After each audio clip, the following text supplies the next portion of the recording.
पिछले एपिसोड में लियू के मास्टर ने उसे कहीं पर ले जाने के लिए एक पोर्टल को क्रिएट किया था, जिसे देख वांग लिन भी यहाँ से जाने के लिए उसमें एंटर कर गया था। इसके बाद अगले सीन में हम देखते हैं कि वो यहाँ से एक नए जगह पर आ गया था, जहाँ पर कि इस समय वो बेहोश होता है और फिर उसके कुछ समय के बाद उसे होश भी आ जाता है। लेकिन तभी उसे अपने सामने 2 कलर के पावर नजर आते हैं, जिसे देख वांग लिन इस बात से काफी हैरान हो गया था और अभी उसे इसके बारे में कुछ भी समझ में नहीं आ रहा था। मगर तभी इसी वक्त उसे लियो और उसके मास्टर की बात करने की आवाज सुनाई देती है, इसीलिए वांग लिन तुरंत अपने पावर का यूज करके यहाँ से गायब हो गया था। वहीं उधर लियू का मास्टर उसे बता रहा होता है कि यह सी एंशिएंट गॉड के कॉन्शियसनेस के द्वारा फॉर्म हुआ था और ये असल में 2 हिस्सों में बटा हुआ है। फिर वो आगे से बताता है कि रेड वाला ब्लड सी है, जिसे कि तुओसेन को सील करने के लिए यूज किया गया था, जबकि इसमें से ब्लू वाला डेड सी है, जिसके अंदर की एंशिएंट गॉड की सारी मेमोरी स्टोर है। तभी हम देखते हैं कि लियू का मास्टर यहाँ पर अपने किसी पावर का यूज करने लगा था और वो जैसे ही इसे डेड सी के अंदर भेजता है, तब इसके वजह से वहाँ पर बहुत सारी अजीब चीजें होने लगती हैं। लेकिन तभी हम देखते हैं कि लियू को इसकी मेमोरी फील होने लगी थी, जिसके वजह से वह इस बात से थोड़ा सा हैरान हो जाता है और फिर वो कहने लगता है कि मुझे अभी यहाँ पर एक बहुत ही स्ट्रॉन्ग और अजीब सी डिजायर फील हुई है और अब इसीलिए वो इसके बारे में पता लगाने के लिए भी रेडी हो गया था।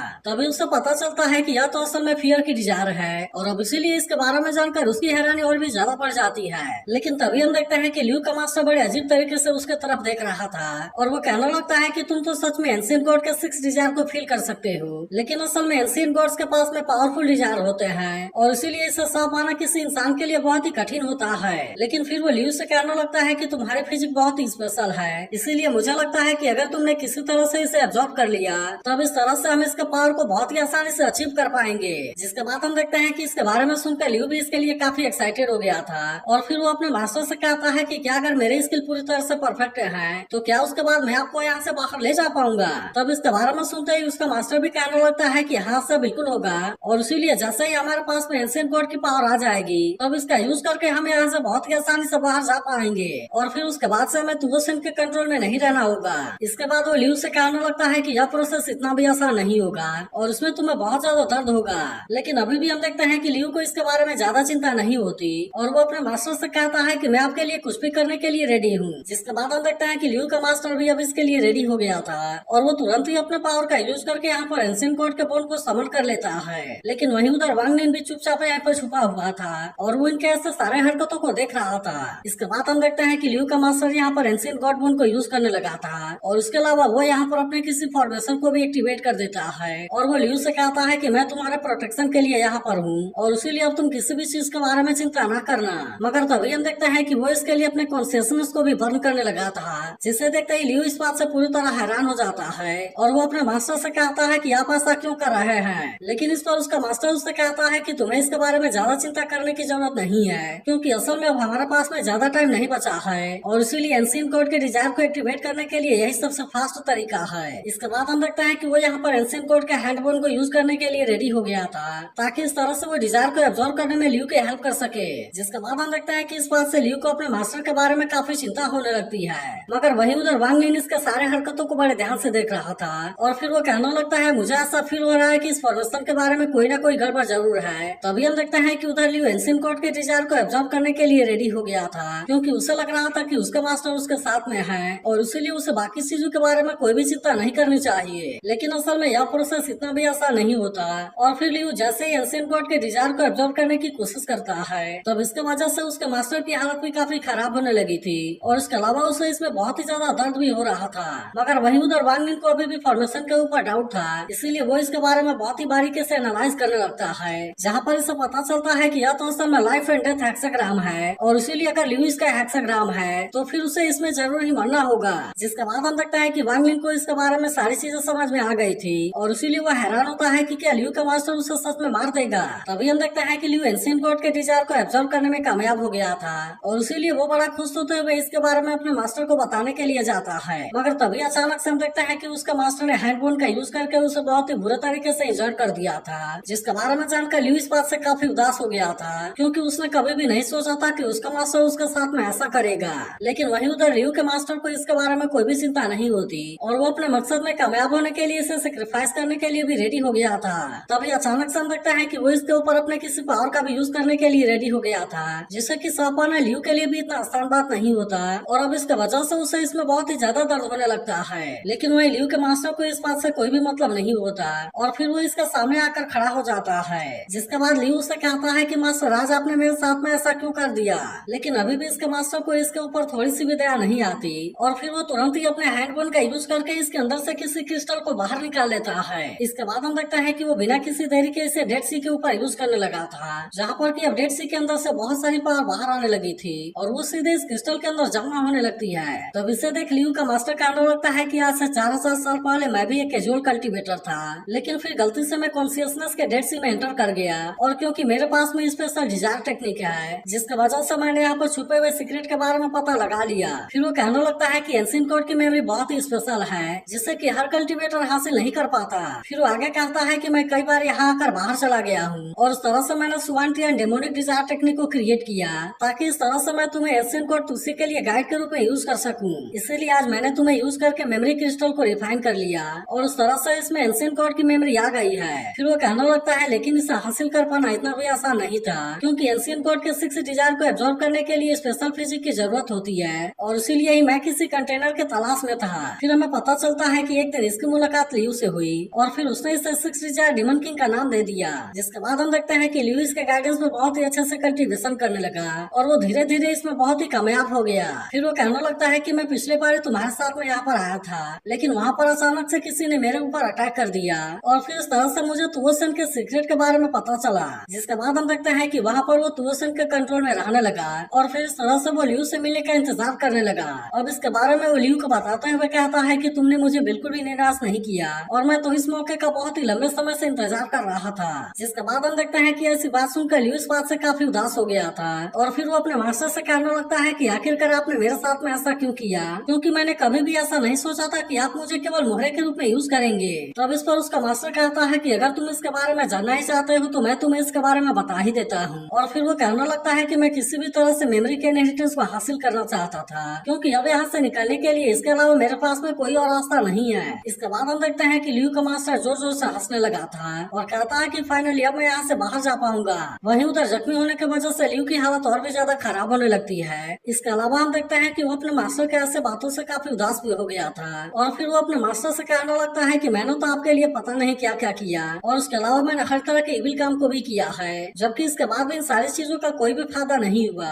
और उस तरह से मैं मास्टर डिसाइपल के लव ड्रामे में फंस कर मारा गया। अब इसी के बारे में सोचकर लियू से काफी उदास हो गया था और वो कहने लगता है कि यह तो सच में बहुत ही सैड है। लेकिन इसके बाद हम देखते हैं कि उसकी बॉडी अब पूरी तरह से यहाँ से गायब हो जाती है, लेकिन अभी भी हम देखते हैं कि लियू के मास्टर को इसके बारे में कोई भी चिंता नहीं होता और वो कहता है कि यह रास्ता सच में बहुत ही क्रूएल है। तभी हम देखते हैं कि वांग निन भी यहाँ से बाहर निकलने के लिए प्लानिंग करने लगा था, जहाँ वो कहने लगता है कि मुझे किसी भी तरह से मेमोरी इनहेरिटेंस को हासिल करना होगा क्योंकि यहाँ से बाहर निकलने के लिए केवल यही एक तरीका है। मगर फिर वो कहने लगता है कि उसकी कल्टीवेशन लियू के मास्टर के कल्टीवेशन से बहुत ही कम है और इसीलिए अगर वो उसके साथ में फाइट करने की भी कोशिश करेगा तब उसके बाद भी वो उसके सामने कुछ भी नहीं कर पाएगा। इसीलिए वांग निन डिसाइड करता है कि उसे इसके बारे में कोई भी जल्दीबाजी नहीं करनी चाहिए। तभी इसी बीच हम देखते हैं कि मेमोरी क्रिस्टल भी पूरी तरह से रिफाइन हो गया था, जिसे देख लियू का मास्टर भी इस बात से बहुत ज्यादा खुश होता है। लेकिन वो जैसे इसे लेने के लिए जाता है कोई इसे रोकते हुए कहता है कि तुम कौन हो और फिर हम देखते हैं कि डुओमू ने मेमोरी क्रिस्टल को अपने हाथ में ले लिया था। जिसके बाद हम देखते हैं कि अब लियू का मास्टर भी इसके सामने कुछ करने की हिम्मत नहीं कर पाता और वो इसके सामने ग्रीट करते हुए उसके सामने खड़ा हो जाता है। तभी अचानक से हम देखते हैं कि उसकी नजर वांग निन के ऊपर भी जाती है, जिसके वजह से वांग निन भी इस बात से काफी हैरान हो गया था, लेकिन उस समय वो इसे नहीं देख पाया था और फिर वो लियू के मास्टर से पूछता है कि ये क्या है। तब इस पर लियू का मास्टर कहता है कि मैंने यह क्रिस्टल अपने डिसाइपल को सेक्रीफाइस करके रिफाइन किया है, जिससे कि मैंने बहुत समय पहले अपने डिसाइपल के रूप में एक्सेप्ट किया था, क्योंकि मैंने सोचा था कि मैं उसे यूज करके इस क्रिस्टल को रिफाइन कर लूंगा और फिर इस तरह से इसका यूज करके मैं अपने कल्टीवेशन को बढ़ा लूंगा। लेकिन अब उसे पता था कि वो डुओमू के सामने कुछ भी नहीं कर पाएगा और इसीलिए वो कहता है कि अगर आप चाहे तो इसे अपने पास में रख सकते हैं। लेकिन तभी हम देखते हैं कि डुओमू ने इसे बहुत ही आसानी से डिस्ट्रॉय कर दिया था, जिससे देख लियू के मास्टर को इस बात से बहुत ही बुरा लगता है, लेकिन अब आखिरकार वो इसके बारे में कुछ कर भी नहीं सकता था। वहीं वांग निन कहता है कि सच में डेस्टिनी के बारे में कोई भी कुछ नहीं कर सकता। इसके बाद वो डुओमू से कहता है कि यहाँ पर तो कोई भी बिल नहीं है और इसीलिए चलो अब हमें ऐसा सोल सर्वर को खोजने के लिए चलते हैं। तभी हम देखते हैं कि वांग निन डुओमू से काफी हैरान हो गया था और फिर वो कहने लगता है कि अगर लियू का मास्टर इसके सामने कुछ भी नहीं है तो फिर तो इस बात से ऐसा लगता है कि डुओमू बहुत ही ज्यादा पावरफुल होगा और इसीलिए वो हैरान होता है कि आखिरकार इसका कल्टीवेशन लेवल क्या है। मगर तभी हम देखते हैं कि डुओमू भी अब यहाँ से चला गया था, जिसके बाद वांग निन भी अपने जगह से बाहर आ जाता है और वो डेड सी को अपने हाथों से टच करके देखने लगा था। तभी अचानक से हम देखते हैं कि फिर से यहाँ पर कोई पावर जनरेट होने लगी थी और फिर इस तरह से वो मेमोरी क्रिस्टल इसके सामने आ जाती है। जिसके बाद हम देखते हैं कि वांग लिन भी तुरंत इसे अपने हाथों में ले लेता है और फिर वो जैसे ही अपने पास वाले किसी ट्रेजर को इसके सामने करता है तब इसका पावर के वजह से वे दोनों चीजें एक साथ में कंबाइन होने लगती हैं। मगर तभी अचानक से हम देखते हैं कि इसकी कोई पावर वांग लिन के बॉडी में भी एंटर कर गई थी, जिसके वजह से सबसे पहले तो वांग लिन को बहुत ज्यादा दर्द होने लगता है और फिर यहाँ पर उसे बहुत ही अजीब सा एक्सपीरियंस भी होने लगता है। इसके बाद हम देखते हैं कि वांग लिन फिर से अब एक नई जगह पर आ गया था, जहाँ पर कुछ समय के बाद उसे होश आ जाता है और वो देखता है कि उसके सामने एक जायंट हैंड एक बहुत ही बड़े फायरबॉल को बहुत ही आसानी से डिस्ट्रॉय कर देता है। फिर वो कहने लगता है कि एंशिएंट गॉड क्लैन का जन्म स्टार से हुआ था और हमारा क्लैन इसके सोल के रूप में इनहेरिटेंस को लेता है, जिसके वजह से स्टार बेंस के ऊपर फीड होता है और फिर वो आवाज से बताता है कि मैं इस यूनिवर्स के सभी रेस का लीडर हूँ और मेरा नाम तुलसी है। तब इसी बीच हम देखते हैं कि तुलसी इसके बॉडी में कोई पावर डालता है और फिर कहता है कि तुम्हारी मेमोरी लेगेसी अभी भी इनकम्प्लीट है। फिर वो कहता है कि एंशिएंट गॉड काफी लंबे टाइम तक जीते हैं, इसीलिए मैंने अपने लाइफ करंट में एंशिएंट मिस्टिकल टेक्निक का यूज करके स्पिरिचुअल कॉन्शियसनेस को प्रिजर्व करने का कोशिश किया, लेकिन असल में मैं इसके वजह से पॉइजन नहीं होना चाहता था। डीमन गॉड तुवोसेन को इससे अलग कर दिया, मगर उसने भी मेरे पावर के इनहेरिटेंस को हासिल कर लिया था, जिसके बाद मैंने अपने बचे हुए कॉन्शियसनेस का यूज करके उसके साथ में फाइट करने का कोशिश किया, मगर ऐसे कंडीशन में होने की वजह से मैं उसके सामने ज्यादा कुछ नहीं कर सका और आखिरकार मैं उसके सामने वहाँ पर हार गया। जिसके बाद हम देखते हैं कि तुवोसेन भी इस बात से बहुत ज्यादा खुश हो गया था और वो कहता है कि तुलसी आखिरकार मैंने तुम्हें मार दिया। मगर तभी अचानक से हम देखते हैं कि वहाँ पर कोई पावर जनरेट होने लगी थी, क्योंकि भले ही तुलसी का बॉडी और सोल वहाँ से गायब हो गया था, लेकिन फिर उसने अपने आखिरी कॉन्शियसनेस का यूज करके कॉन्शियसनेस को दो हिस्सों में बांट दिया, जिसमें से कि ब्लड सी में तुवोसेन उसमें सील हो गया और जबकि डेड सी में तुलसी के मेमोरी के इनहेरिटेंस सील हो गए। जिसके बाद हम देखते हैं कि इस तरह से वांग लिन को तुलसी के बारे में सब कुछ पता चल गया था, लेकिन अभी भी उसके मन में तुवोसेन को लेकर सवाल होता है और इसीलिए वो उससे पूछता है कि आखिरकार तुवोसेन मुझे अरेस्ट क्यों करना चाहता है। तब इस पर तुलसी उससे कहता है कि तुम्हारे पास में सोल सोलर की पावर है और इसीलिए वो इसका यूज करके मेरे कॉन्शियसनेस के लॉक को तोड़ना चाहता है। जिसके बाद हम देखते हैं कि वांग लिन भी अब इसके बारे में समझ गया था और फिर वो तुलसी से पूछता है कि मैं एंशिएंट गॉड बॉडी से बाहर कैसे जा सकता हूँ। तब इस पर तुलसी उससे कहता है कि अगर तुमने मेमोरी के पूरे इनहेरिटेंस को हासिल कर लिया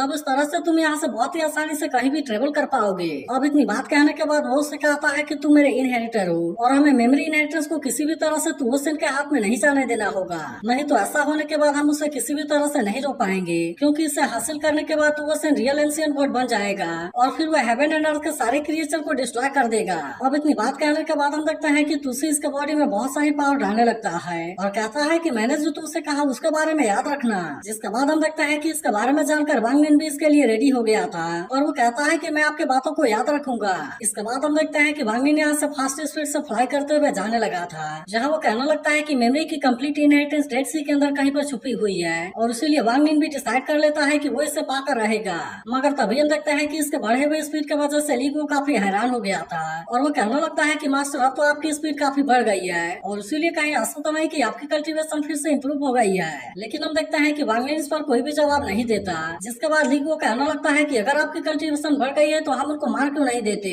तब इस पर वांग लिन कहने लगता है कि मैंने इसके बारे में बहुत सोचा, लेकिन इसके बाद भी मैं मेमोरी इनहेरिटेंस के केवल एक हिस्से को पा सका हूँ। तब इसके बारे में जानकर ली वो कहता है कि क्या आप इसका यूज करके उनको हरा सकते हैं। मगर तभी इसी वक्त हम देखते हैं कि इसके सामने कोई पोर्टल ओपन हो गया था, जिसके अंदर से कि डुवान मुझे बाहर आता है और वो कहता है कि फाइनली आज मैंने तुम्हें पकड़ लिया। जिसके बाद हम देखते हैं कि इसे देख वांग लिन भी काफी डर गया था और वो तुरंत अपनी जान बचाने के लिए वहाँ से भागने लगता है, लेकिन वहीं उधर डुवान मुझे भी अब उससे इतने आसानी से यहाँ से जाने देने वाला नहीं होता और वो तुरंत ही अपने जाइंट हैंड के पावर का यूज करके उसे पकड़ने लगा था। अब इसके वजह से हम देखता है कि वांग लिन भी इसके सामने ज्यादा कुछ नहीं कर पाया होता और उस तरह से डुवान मुझे ने अपने पावर का यूज करके उसे यहाँ पर कैद कर लिया था। इसके बाद हम देखते हैं कि डुवान मुझे फिर से यहाँ पर अपने पावर का यूज करने लगा था और अब वो इसका यूज करके वांग लिन के ऊपर अटैक करने वाला होता है। तब इसे देखते ही लीगू की हालत काफी खराब होने लगती है और उसे ऐसा लगता है कि डुवान मुझे अब इनको यहाँ पर मार देगा। मगर तभी हम देखते हैं कि वांग लिन अपने किसी पावर का यूज करके यहाँ से बहुत ही आसानी से बचकर निकल गया था, इसीलिए डुवान मुझे यहाँ पर उसका कुछ भी नहीं कर पाता। लेकिन अब वो इसके वजह से वांग लिन के ऊपर और भी ज्यादा गुस्सा हो गया था, जबकि उधर वांग लिन और लीगू किसी तरह से यहाँ से बचकर निकल गए होते हैं। लेकिन तभी हम देखते हैं कि लीगू भी इसके ऐसे पावर को देख हैरान हो गया था और फिर वो वांग लिन से कहता है कि मास्टर अभी यहाँ पर क्या हुआ। मगर तभी अचानक से हम देखते हैं कि डुवान मुझे फिर से इनके सामने आ गया था और वो फिर से अपने पावर का यूज करके इनके ऊपर अटैक करने की कोशिश करता है। लेकिन अभी भी हम देखते हैं कि वांग लिन खुद को टेलीपोर्ट करके बहुत ही आसानी से बचा लेता है और इसीलिए डुवान मुझे इस बार भी अपने पावर का यूज करके उसका कुछ नहीं कर पाता। तब इसे देखते ही डुवान मुझे फिर से उसके ऊपर अटैक करने के लिए जाने लगता है, मगर तभी हम देखते हैं कि डुओमो खुद इसके सामने आ गया था और वो तुरंत ही अपने पावर का यूज करके उसे बहुत ही आसानी से कैद कर लेता है। फिर वो कहने लगता है कि तुमने नहीं सुना कि मास्टर इसे जिंदा पकड़ना चाहते हैं, जबकि तुम तो अभी उसे जान से मार देने वाले थे। जिसके बाद हम देखते हैं कि डुआन मुझे इसके सामने अपनी जान की भीख मांगने लगा था और वो कहने लगता है कि प्लीज आप इसके लिए मुझे माफ कर दो। लेकिन हम देखते हैं कि डुओमो अब इसकी कोई भी बात सुनने के लिए रेडी नहीं होता और वो तुरंत ही अपने पावर का यूज करके उसे बहुत ही आसानी से मार देता है। लेकिन वहीं अब डुओमो कहता है कि यह तो सच में बहुत ही इंटरेस्टिंग है और फिर इसी के साथ ये एपिसोड यहीं पर एंड हो जाता है। तो अगर एक्सप्लेनेशन अच्छी लगी हो तो इस वीडियो को लाइक और इस पर एक प्यारा सा कमेंट जरूर कर देना।